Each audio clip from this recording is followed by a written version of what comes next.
Good morning, everybody. Obviously, over the last couple of days, the debate here in Washington has been dominated by issues of debt limit. But what matters most to Americans, and what matters most to me as president, in the wake of the worst downturn in our lifetimes, is getting our economy on a sounder footing more broadly, so the American people can have the security they deserve. And that means getting back to a place where businesses consistently grow and are hiring, where new jobs and new opportunity are within reach, where middle-class families once again know the security and peace of mind they felt slipping away for years now. And today's job report confirms what most Americans already know. We still have a long way to go and a lot of work to do to give people the security and opportunity that they deserve.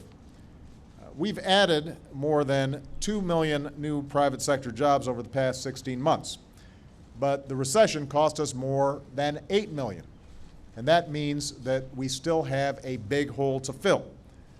Each new job that was created last month is good news for the people who are back at work, and for the families that they take care of, and for the communities that they're a part of.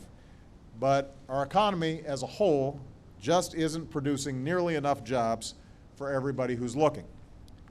We've always known that we'd have ups and downs on our way back from this recession. And over the past few months, the economy's experienced some tough headwinds, from natural disasters to spikes in gas prices to state and local budget cuts that have cost tens of thousands of cops and firefighters and teachers their jobs.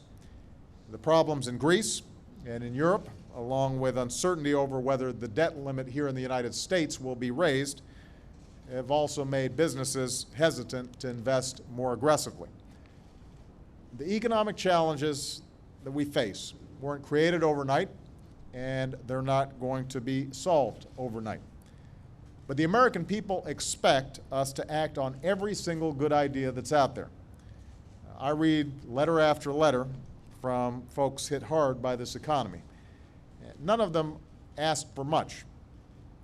Some of them pour their guts out in these letters, and they want me to know that what they're looking for is that we have done everything we can to make sure that they are rewarded when they're living up to their responsibilities, when they're doing right by their communities, when they're playing by the rules. That's what they're looking for. And they feel like the rules have changed. They feel that leaders on Wall Street and in Washington, and believe me, no party is exempt, have let them down. And they wonder if their efforts will ever be reciprocated by their leaders.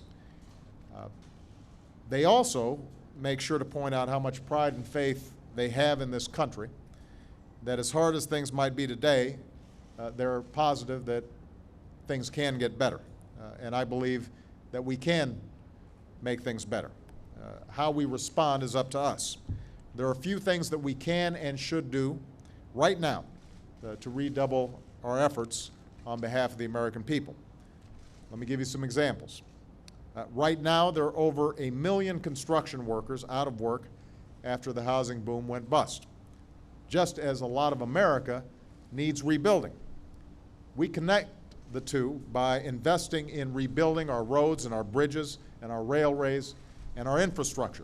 And we could put back to work right now some of those construction workers that lost their jobs when the housing market went bust. Right now, we can give our entrepreneurs the chance to let their job-creating ideas move to market faster by streamlining our patent process. That's pending before Congress right now. That should pass. Today, Congress can advance trade agreements that will help businesses sell more American-made goods and services to Asia and South America, supporting thousands of jobs here at home. That could be done right now. Right now, there are a lot of middle-class families who sure could use the security of knowing that the tax cut that I signed in December to help boost the economy and put $1,000 in the pockets of American families, that's still going to be around next year. That's a change that we could make right now. There are bills and trade agreements before Congress right now that could get all these ideas moving. All of them have bipartisan support. All of them could pass immediately, and I urge Congress not to wait. The American people need us to do everything we can to help strengthen this economy and make sure that we are producing more jobs. Also, to put our economy on a stronger and sounder footing for the future, we've got to rein in our deficits and get the government to live within its means while still making the investments that help put people to work right now and make us more competitive in the future. As I mentioned, we've had some good meetings. We had a good meeting here yesterday with leaders of both parties in Congress. And while real differences remain, we agreed to work through the weekend and meet back here on Sunday. The sooner we get this done, the sooner that the markets know that the debt limit ceiling will have been raised and that we have a serious plan to deal with our debt and deficit, the sooner that we give our businesses the certainty that they will need in order to make additional investments to grow and hire, and will provide more confidence to the rest of the world as well so that they are committed to investing in America. Now, the American people sent us here to do the right thing, not for party, but for country. So we're going to work together to get things done on their behalf. That's the least that they should expect of us, not the most that they should expect of us. I'm ready to roll up my sleeves over the next several weeks and next several months.